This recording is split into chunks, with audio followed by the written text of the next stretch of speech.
Hi there, my name is Jason, and I'm going to tell you why salespeople suck. How many of you work in sales?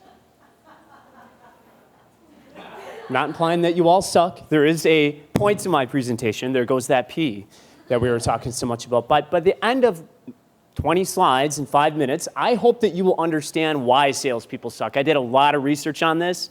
There's a reason why, and we're going to look at it and how it impacts you.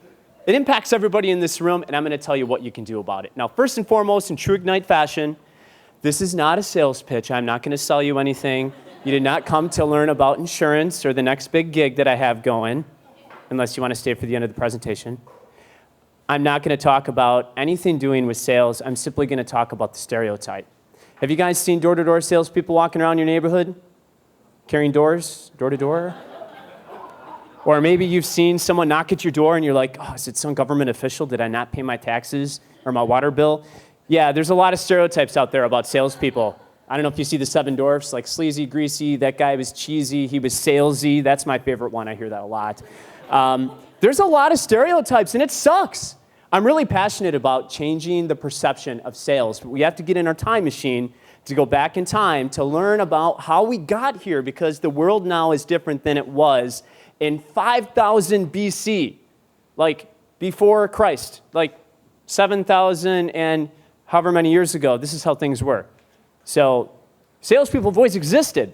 Before there was money, people bartered and traded. And that's how you got by.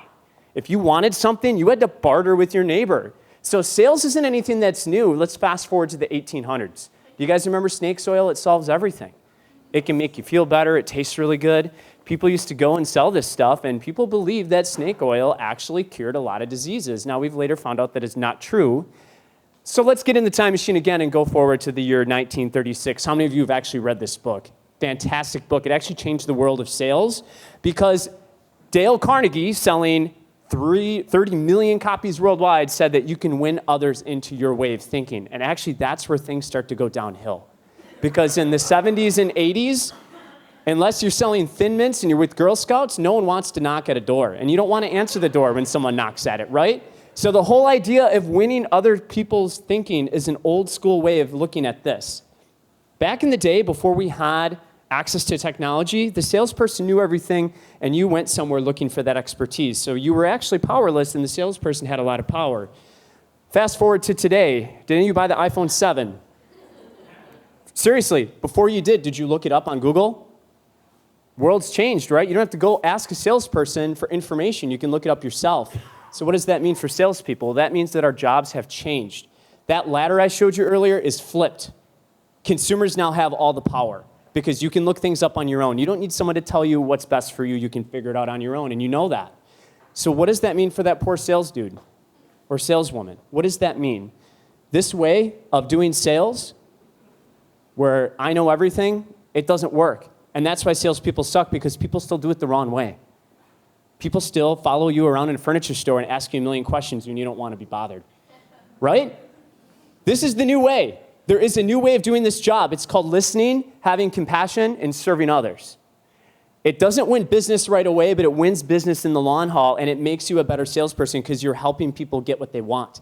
But they're telling you what you want, and you're listening. You can't get a cat to jump in water. Nice transition and pivot here. You can't get a cat to jump in water. Well, you can't get someone to do something that they don't want to do. So if you look at the new way of doing sales and you listen to people and you know what they want, you can help them get what they want. I want everybody to look to the left. Look at the person to your left.